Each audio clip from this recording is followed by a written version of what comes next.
The Vatican has priests stationed here in these mountains who are doing research on space and even other inhabitable worlds. So I'm a Jesuit priest, but here in Tucson we have a research base of the Vatican Observatory. So the Vatican Observatory has ties that go back several hundreds of years. But why I find this story particularly interesting now is when I heard about it, I called my friend Dave. He's been a science journalist longer than I could possibly remember. You mentioned this last week. I'd never heard of them before.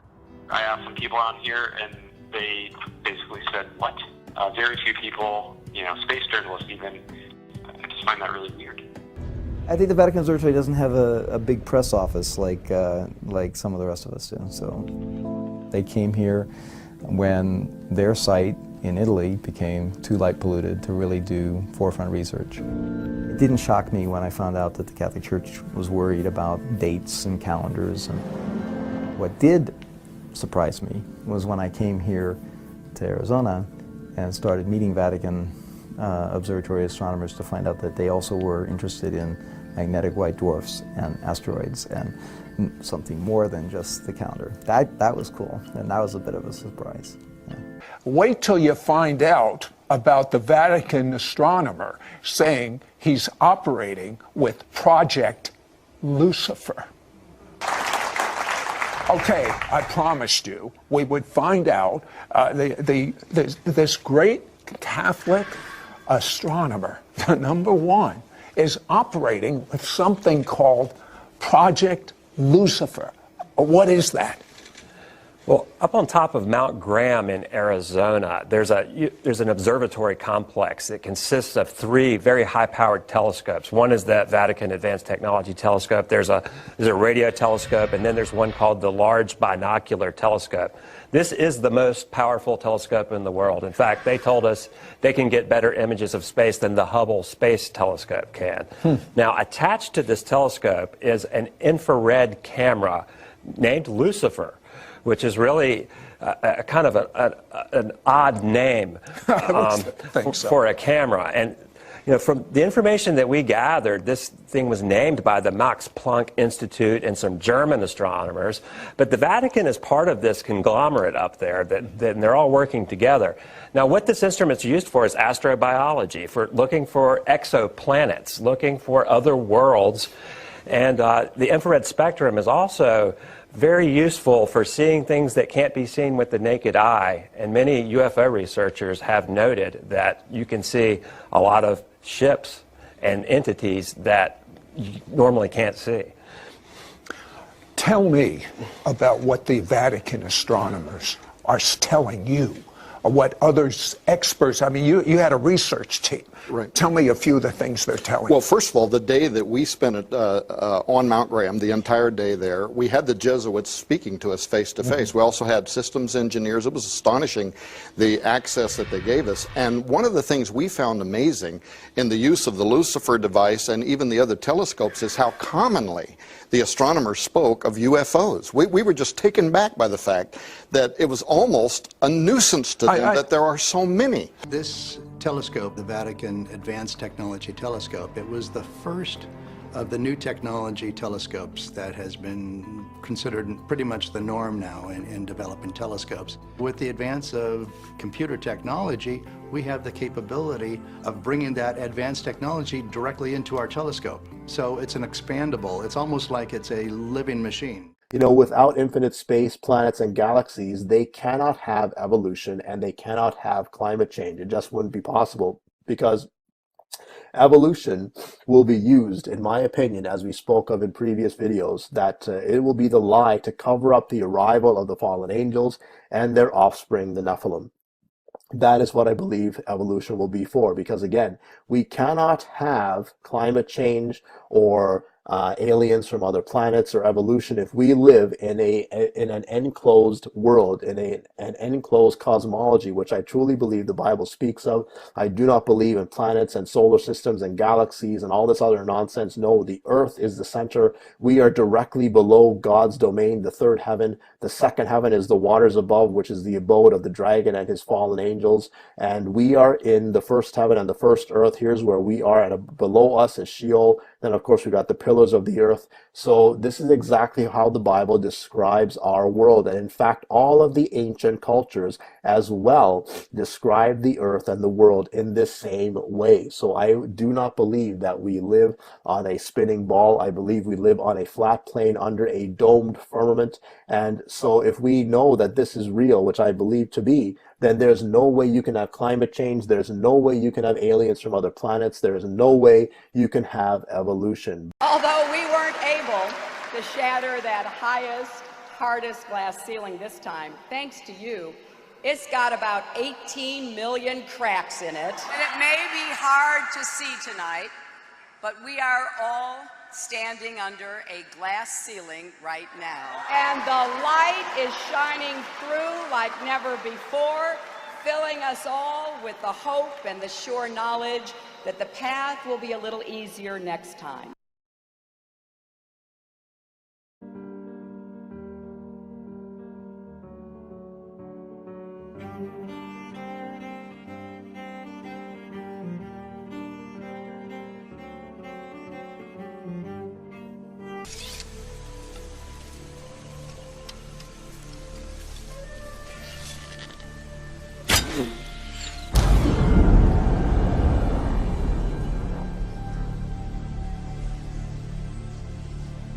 Force field. It's a dome. We're at the edge of the arena. 1,500 years ago, everybody knew the Earth was the center of the universe. 500 years ago, everybody knew the Earth was flat. And 15 minutes ago, you knew that people were alone on this planet. Now, one thing I really want your generation to embrace is that the Earth is a closed system. We cannot leave the Earth. There's no place to go.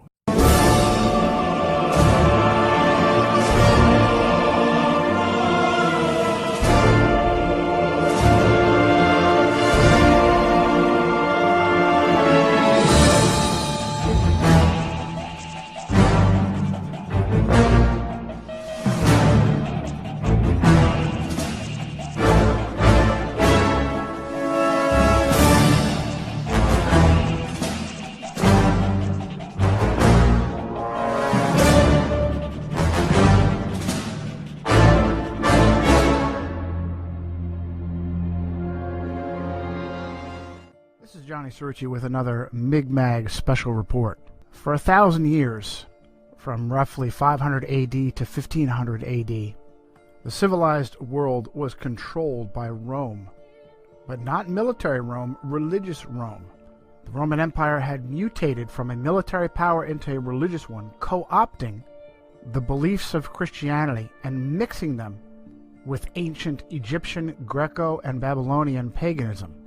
Christian doctrine that came directly from Jesus Christ and was transcribed in the Bible stated that each individual had the liberty and independence to govern their own salvation by cultivating a personal relationship with Jesus Christ. The new religious Roman Empire insinuated herself in between Christ and the believer and said if you wanted to have your soul saved, you had to rely on the priests, bishops, and cardinals of Rome. This was the worst kind of slavery because it was a slavery of disinformation. Now and again, sincere Bible-believing Christians like the Waldensians of the Alps, the Albigensians, Jerome of Prague, John Wycliffe and his Lollards, Jan Hus of Bohemia, would rebel against this Roman rule and show Christians that Vatican doctrines claiming that you needed Rome to ensure your salvation were contradicted by the Bible.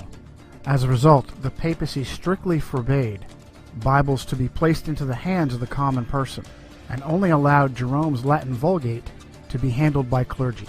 Men like John Wycliffe painstakingly translated the Vulgate into the language of the people. For Wycliffe, it was English.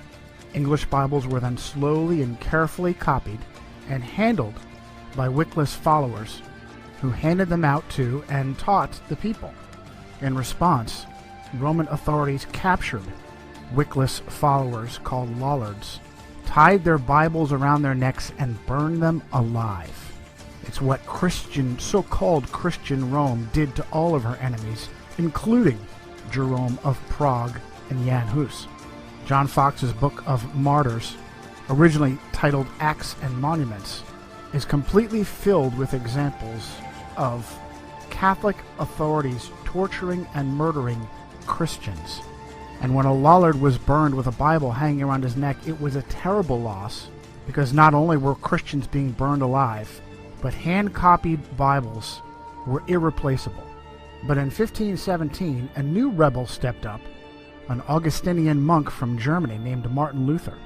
Luther was furious that Pope Leo X, Giovanni de' Medici, from the powerful Medici family who helped to rule the world then and including through to today, had sent their attack dogs, the Dominicans, to cheat the common people out of their money by claiming they could buy what is called an indulgence, which is basically a receipt of forgiven sin. By paying money to indulgence peddlers like Johann Tetzel, poor Christians believed that they had some of their sins forgiven. Worse, they were told that dead loved ones were in purgatory, and they could give money to these indulgence peddlers, and the Pope would then release their dead loved ones. Luther wrote 95 short paragraphs or theses, and on November 1st of 1517, All Saints' Day, posted them to the doors of All Saints Cathedral in Wittenberg. But what was different about Martin Luther's protest and the protests of previous Christians was the movable type printing press of Johannes Gutenberg. The 95 theses were translated and replicated by the Gutenberg press and spread like wildfire. Martin Luther instantly shot to #1 on the Vatican hit list. Now remember, he was an Augustinian monk, but that didn't matter. He was waking people up and freeing them from the Roman chains, and for that he needed to be stopped. He was kidnapped by his benefactor, Frederick the Wise of Saxony, and held at Wartburg Castle for several months to protect him from Vatican assassins. During that time, he translated the Bible into vernacular German, and it may have been the most important thing he ever did, starting with the New Testament and then later the Old Testament. But now the Gutenberg press started printing off large quantities of common language Bibles, and the fires of the Inquisition couldn't keep up. Other brave Christians, like William Tyndale, also a Roman Catholic priest, began translating Bibles into the language of their people. Tyndale was English, like Wycliffe, and he too was eventually executed by Rome for his crime. But now Rome had a problem. There were too many Bibles and Bible translators to be kept in check by burning them all. A new tactic was born, a tactic that English Cardinal Thomas Wolsey called learning against learning. And that tactic was to discredit the Bible in order to force people to return to accepting Rome as the ultimate authority over their body and soul. In this tactic of learning against learning, Rome would literally rewrite reality and weave a false reality matrix that we now all swim in to this day. For thousands of years, mankind understood the earth to be flat and stationary. Only rarely did men like Pythagoras attempt to claim otherwise. And it's interesting to note that many Freemasons consider Pythagoras to be one of the first of their craft. But now rewriting our reality as a tactic to discredit the Bible became a top priority in the face of Martin Luther's 1517 Reformation, Protestant Reformation. The Catholic response would be the Counter-Reformation, and it would be spearheaded by a Spanish Templar knight named Ignatius of Loyola and his followers, whom we call today the Jesuits. Their first opportunity came from the Vatican's mathematician, a Polish priest named Nicholas Copernicus. Copernicus gave birth to the modern heliocentric model of the universe with his work De Revolutionibus Orbium Celestium, on the revolutions of the heavenly spheres. Copernicus knew he was weaving a matrix of lies and wanted to hold publication of De Revolutionibus until after his death. But powerful Roman Catholic clergy like Tiedemann Gies, Bishop of Culm, and the papal secretary himself, Johann Wiedmanstadt, forced him to publish in 1543. The facts that Catholic clergy forced Copernicus to publish, or that Copernicus was the Vatican mathematician, or that he received his doctorate in canon law from Bologna University, Canon Law, the precepts by which Rome governed nations, Adam Weishaupt was a doctor in canon law, or that he was a Roman Catholic priest. These have all been swept under the carpet. But Copernicus never married, and even the Catholic Encyclopedia had to note that in 1537 King Sigismund of Poland put Copernicus's name on the list of 4 candidates for the vacant episcopal seat of Ermland, which makes it probable that at least in later life he had entered the priesthood. Also swept under the carpet has been the timing of the publication of De Revolutionibus, right on the heels of Martin Luther's Protestant Reformation. And if that's not clear enough for you, how about this? A Vatican agent named Georg Joachim Redicus, who was originally born Georg de Porus, had insinuated himself into the Luther Reformation and was in Wittenberg when he left to become a close student of Copernicus. Sources like Wikipedia claim that Redicus was sent from reformer Philip Melanchthon, a dear friend of Martin Luther. But it is absolutely Roman Catholic disinformation. In the Table Talk of Martin Luther, the great reformer is quoted as having said, "There is talk of a new astrologer who wants to prove that the earth moves and goes round instead of the sky, the sun, the moon, just as if somebody were moving in a carriage or a ship might hold that he was sitting still and at rest while the earth and the trees walked and moved. But that is how things are nowadays. When a man wishes to be clever, he must needs invent something special, and the way he does it, he must needs be the best. The fool wants to turn the whole art of astronomy upside down. However, as Holy Scripture tells us, so did Joshua bid the sun to stand still, and not the earth." In his lectures on the book of Genesis, Luther said, "We Christians must be different from the philosophers in the way we think about the causes of these things. And if some are beyond our comprehension, like those before us concerning the waters above the heavens, we must believe them and admit our lack of knowledge rather than either wickedly deny them or presumptuously interpret them in conformity with our own understanding." The great reformer Jean Calvin, also known as John Calvin, called Copernicus a dreamer who has a spirit of bitterness and contradiction. Reprove everything and prevent the order of nature. We will see some who are so deranged, Calvin said, not only in religion, but who in all things reveal their monstrous nature, that they will say that the sun does not move, and that it is the earth which shifts and turns. When we see such minds, we must indeed confess that the devil possesses them, and that God sets them before us as mirrors in order to keep us in his fear. So it is with all who argue out of pure malice, and that happily make a show of their imprudence. When they are told this is hot, they will reply, "No, it is plainly cold." When they are shown an object is black, they will say, "No, it is white," and vice versa. Just like the man who said that the snow is black, for although it is perceived and known all to be white, yet he clearly wished to contradict the fact. And so it is that they are madmen who try to change the natural order, and even to dazzle eyes and benumb the senses. Do you think Calvin knew how the Freemasons were used by the Jesuits? When they are shown an object as black, they will say it is white. We're talking about our government here. No, we're talking about a crime, Bill, pure and simple. Y'all gotta start thinking on a different level like the CIA does. Now we're through the looking glass here, people. White is black, and black is white. Very quickly, Rome jumped upon this new model of the universe, and Jesuits like Christopher Clavius used Copernicus and his work to fabricate the Gregorian calendar, the calendar we all use. Rightly did the prophet Daniel say in chapter 7, verse 23, that during his vision, a being standing near him said, "The fourth beast shall be a fourth kingdom on the earth, which shall be different from all other kingdoms, and shall devour the whole earth, trample it, and break it into pieces. The 10 horns are 10 kings who shall rise from this kingdom, and another shall rise after them. He shall be different from the first ones, and shall subdue 3 kings. He shall speak pompous words against the Most High, shall persecute the saints of the Most High, and intend to change times and laws. And the saints shall be given into his hand for a time." Very quickly did Rome and papal agents like the Jesuits began to push this new cosmology. She took over astronomy and either pushed out or killed off anyone who contradicted the idea that the Earth was a globe spinning in space and revolving around the sun.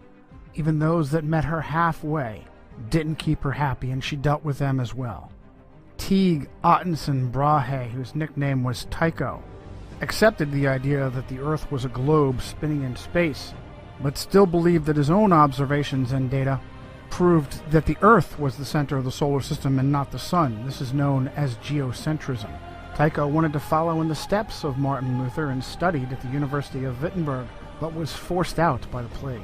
Brahe's life appeared to be frequently in danger, and in 1566 he lost a large portion of his nose in a duel. He was 20 years old at the time. He later died under mysterious circumstances at the very young age of 54.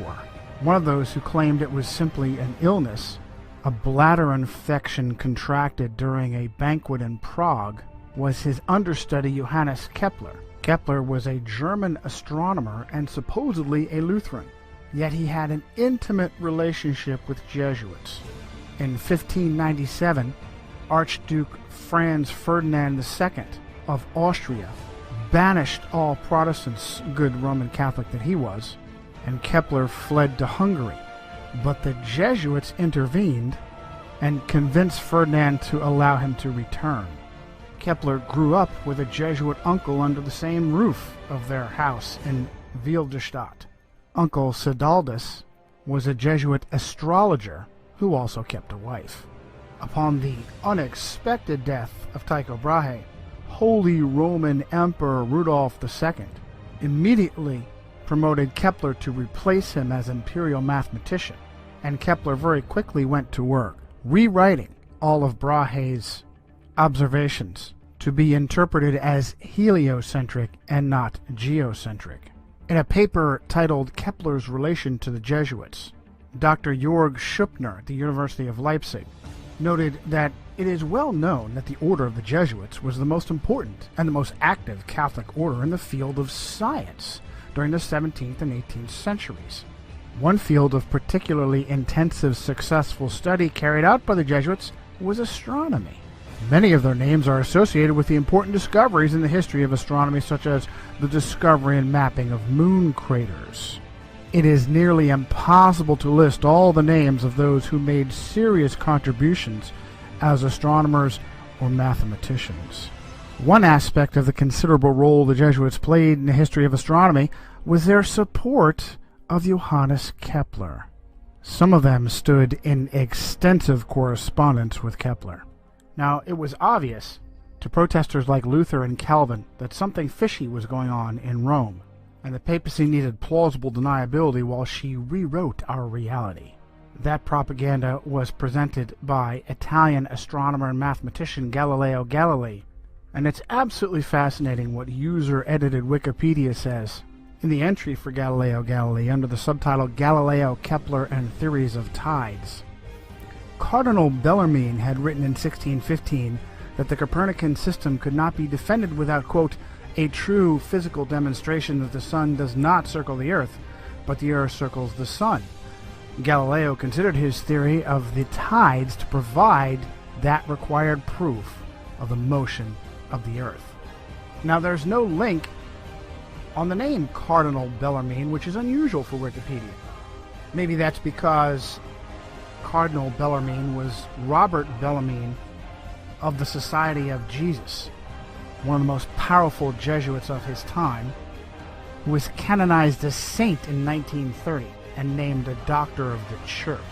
What's more, it is ludicrous to imagine that the Earth's supposed large mass doesn't pull the moon and crash into it, and instead the magical force of gravity holds it stationary.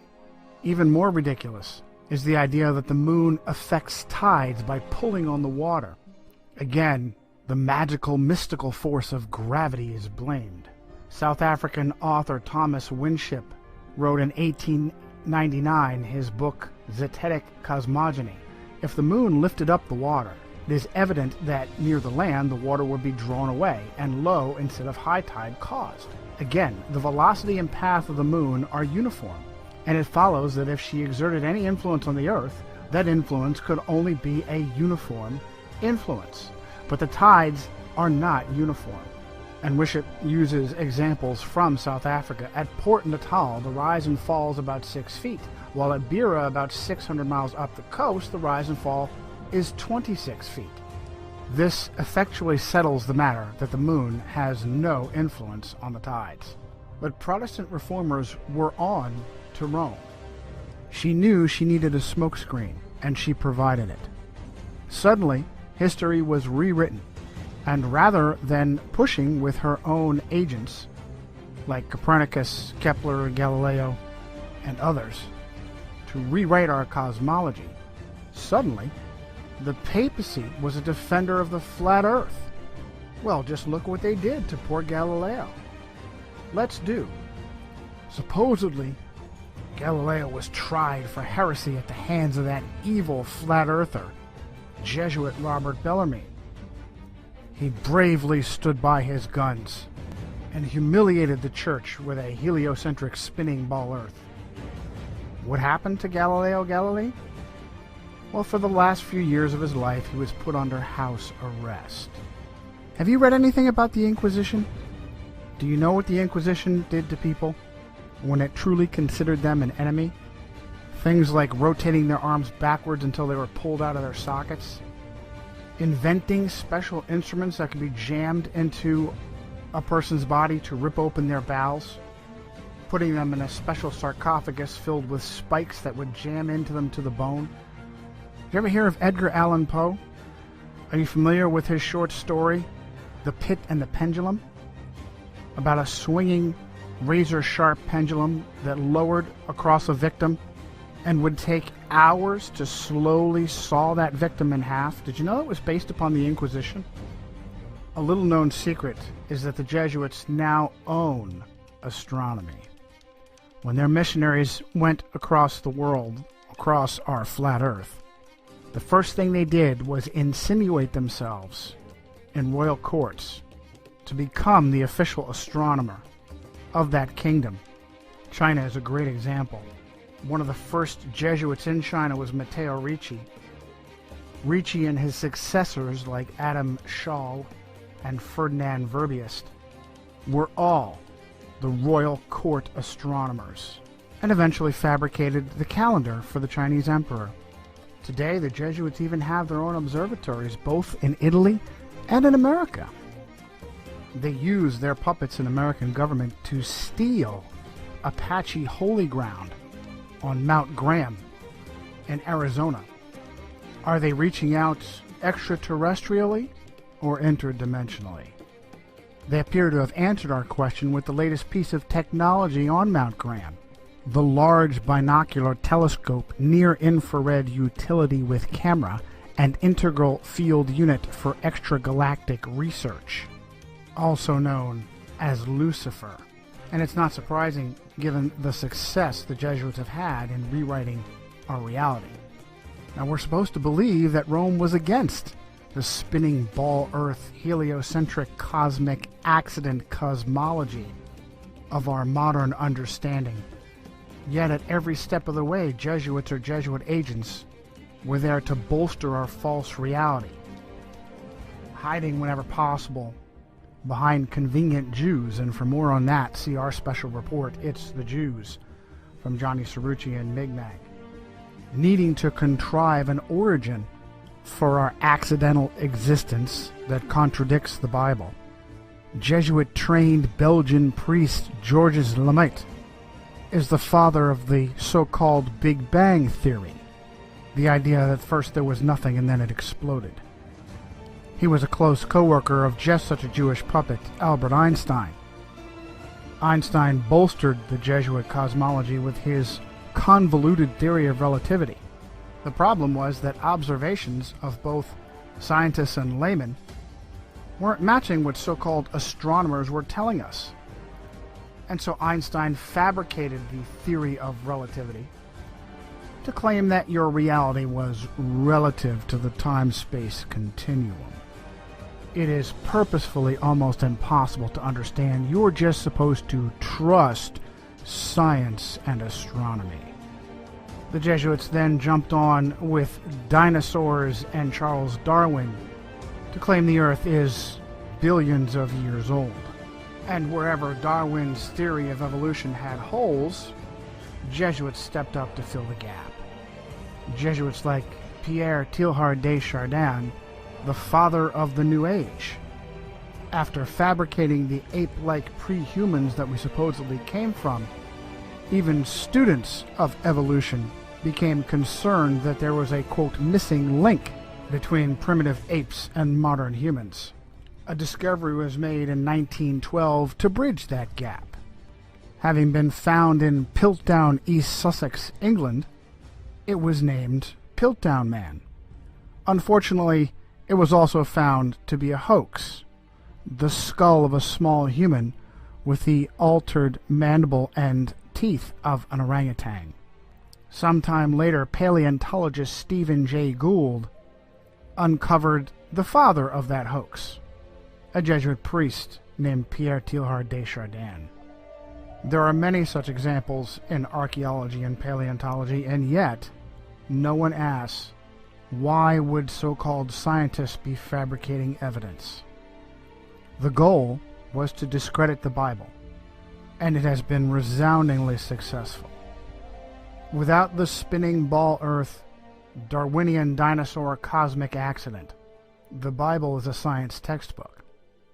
With it, critics laugh and question the Bible, and instead look to human authorities to save their souls, such as the Vicar of Christ himself, who is for the first time in Roman Catholic history a Jesuit priest.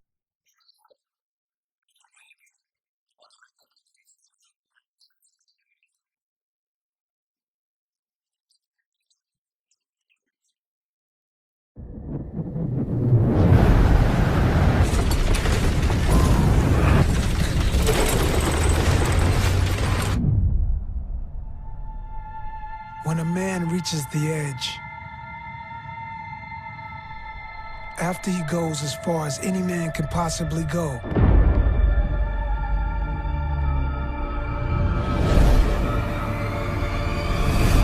how does his son continue?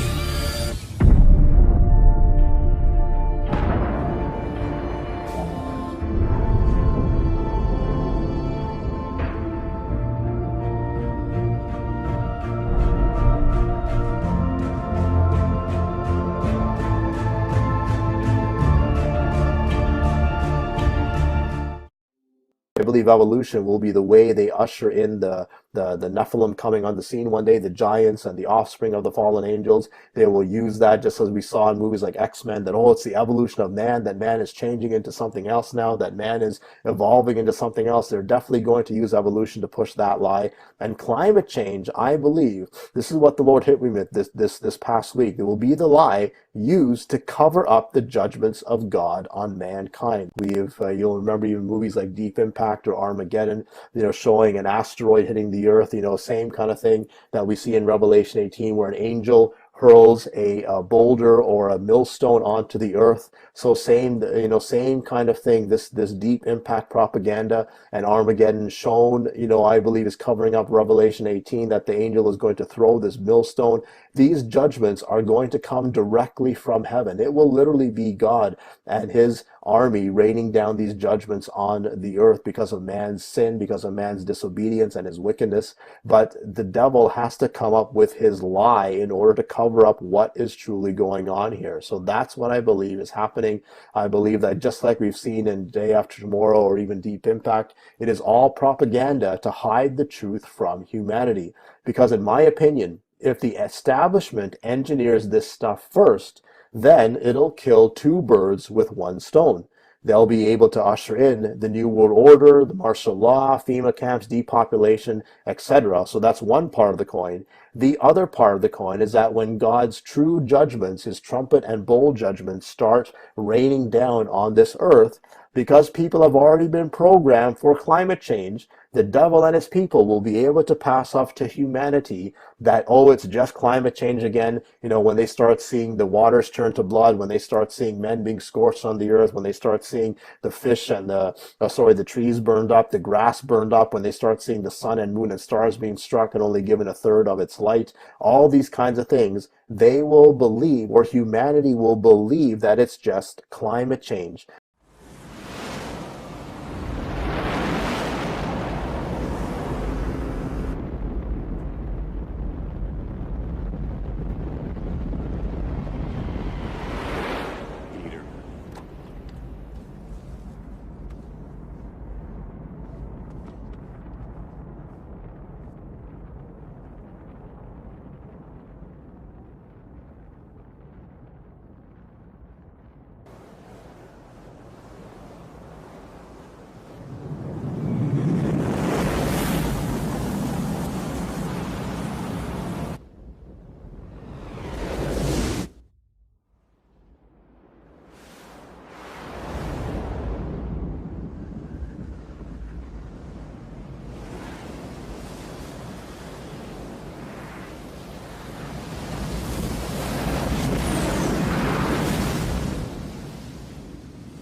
So this is what I believe these lies are being propagated to us so much for this climate change, because the devil has to come up with a story to hide the fact that these judgments are going to come from God. So if he can engineer it through all of this technology, whether it's through HARP or what have you, if they can engineer these kinds of disasters, which I fully believe they can to some extent, obviously they probably won't be as bad as the judgments that come from God himself, but they will put it into the minds of people that, oh, it's just climate change, it's more climate change that's going on, and that's how they will fool the people. Because, I mean, they do an excellent job of this CGI. I mean, it looks really good. You got to give kudos really to the animation team. But remember, Satan can only use lying signs and wonders to fool everyone.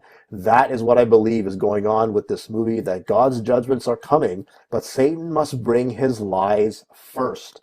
We know that they use the Hegelian dialectic of thesis, antithesis, and solution to bring about their desired changes upon society in ways which would seem natural and without suspicion to the ignorant and unobservant eye. In 1968, the Club of Rome met at Rockefeller's private estate in Bellagio, Italy. This think tank's job was to invent a crisis which would have a programmed response, to which they would then offer their pre-planned and long-awaited solution. This is how they bring order out of chaos, or as they love to call it, ordo ab chaos. Their purpose was to find a way to unite humanity in a common cause, and the catalyst for this unity would need to be an artificially created disaster of global scope and with global consequences. They came up with the idea of climate change. The Club of Rome claimed, "We are facing an imminent, catastrophic, ecological collapse, and our only hope is to transform humanity into a global interdependent, sustainable society based on respect and reverence for the earth." They believe humanity is the cancer, and in order to heal, Earth needs to purge herself of this disease. Overpopulation is said to be the cause of all Earth's current ills and woes. On 22nd of April 1970, Earth Day was first celebrated, harnessing the anti-war, anti-authoritarian, and anti-religious feelings of the Vietnam protesters and redirecting their rage and energy into a new cause to fight for, a new enemy to stand against, and a new religion to believe in, that of Mother Earth. In 1972, the Club of Rome published Limits to Growth, the Plan for Sustainable Development and the Remedy for Overpopulation. Voluntary sterilization, abortion, and euthanasia are culling means they hope people will, through re-education and brainwashing, choose for themselves. Vaccinations, weather modification, 5G and frequency technologies are a part of this hidden, nefarious plan of silent weapons warfare on the people of this earth. People will be moved from rural areas to large, smart cities for the sake of better control and monitoring. Urban life will be sold as green and eco-friendly, and fires and droughts and hurricanes will force people to make this move voluntarily. Morris Strong and Mikhail Gorbachev, both co-authors of the Earth Charter and Agenda 21, have called for the collapse of industrialized society and the end of national sovereignty. Gorbachev stated, "My hope is that this charter will be a kind of 10 commandments." The Georgia Guidestones are just what he was talking about. Built in 1979 on a hill in Alberton, Georgia, they were commissioned and paid for by an anonymous donor who used the pseudonym R.C. Christian. They are 21-meter-tall granite stone slabs with guides or commandments written on them in 8 different languages. They call for a new world order and a new world religion. Their prevailing theme is unity against climate destruction and the need to reduce the world population to 500 million people. Pope Francis has lent his hand to this fight. In his Save the Earth letter, he wrote that the earth, our sister, our mother, is in a crisis because of our harm to her, inflicted through our greed, materialism, and consumerism. He called for swift action and change of lifestyles, while the earth cries and the poor suffer. He claimed that the environment crisis was a moral and ethical imperative.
thou fallen from heaven, O Lucifer, son of the morning?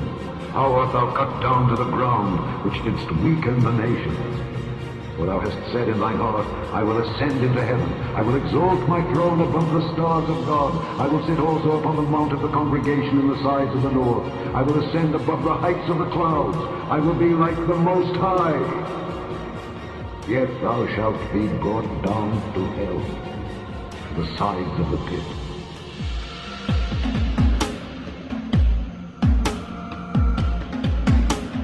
This know also, that in the last days perilous times shall come. For men shall be lovers of their own selves, covetous, boasters, proud, blasphemers, disobedient to parents, unthankful, unholy, without natural affection, truce breakers, false accusers, incontinent, fierce, despisers of those that are good, traitors, heady, high-minded, lovers of pleasures more than lovers of God, having a form of godliness, but denying the power thereof. From such turn away. And because iniquity shall abound, the love of many shall wax cold. Let no man deceive you by any means, for that day shall not come except there come a falling away first.